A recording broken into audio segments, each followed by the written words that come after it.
多謝晒Capital CEO 嘅平台，一開始揀咗我呢個頒咗獎俾我都真係都唔敢去想像，因為個我嘅前輩講幾百億生意啊一年，咁做創科我都希望一日可以做到幾百億。咁我想講就係可持續發展其實同 run 生意都差唔多，都一樣好嚴峻啊！我哋而家嘅經濟要做 ESG 其實都唔容易啊，咁都一定要去創新。點解唔容易呢？經濟唔好，第一個 budget cut 就係咩呢？ ESG。點解呢？因為好多人講話做 ESG 都係唔夠落地，同埋都係門面工程。咁所以我發覺原來做可持續發展或者做 ESG 呢，要點樣去落地就係要個人化。公司有公司自己講，其實都唔關員工事嘅，客都唔知做緊乜嘢，呢個就係最大嘅問題。咁所以我哋就做咗一個個人嘅優惠平台，去鼓勵同埋獎賞個人嘅 ESG 行為，令到我哋可以咧真係做到我哋香港幸福感。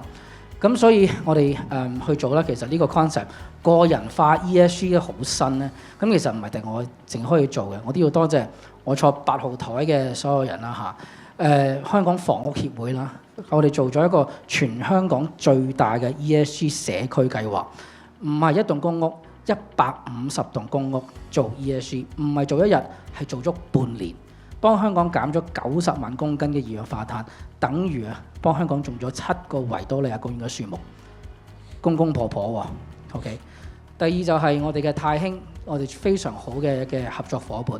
佢哋雖然都係上市公司，不過佢哋咧管理層都覺得做 ESG 一定唔係就係管理層，佢哋上下下都要做。2200個員工都用緊我哋嘅平台，改變自己嘅生活習慣去獎勵。我哋創立咗香港第一個嘅零碳奶茶，我哋係受惠咗香港幾萬人，我哋去個鋪頭嗰度去支持杯零碳奶茶，令到我哋泰興咧就真係咧打破咗佢哋5年嘅紀錄咧，係攞優異獎紀錄，喺香港 AEE 攞咗金獎。等於同 Swire 同 Airport Authority 迪士尼一齊攞金獎。我哋嚟緊會同 DKSH 做香港嘅 ESG 嘅卡拍停車場都要做 ESG 嘅。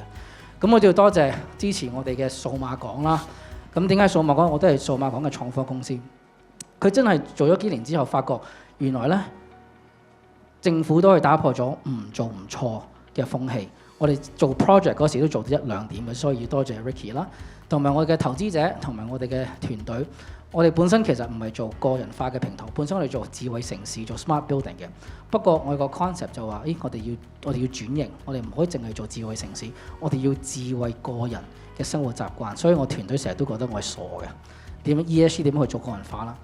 咁最尾啦，就一定要多謝我嘅屋企人啦，因為好榮幸可以好感激佢可以俾我咁任性，可以咧一畢業就可以去做呢個嘅創科啊，即係仲要做環保添。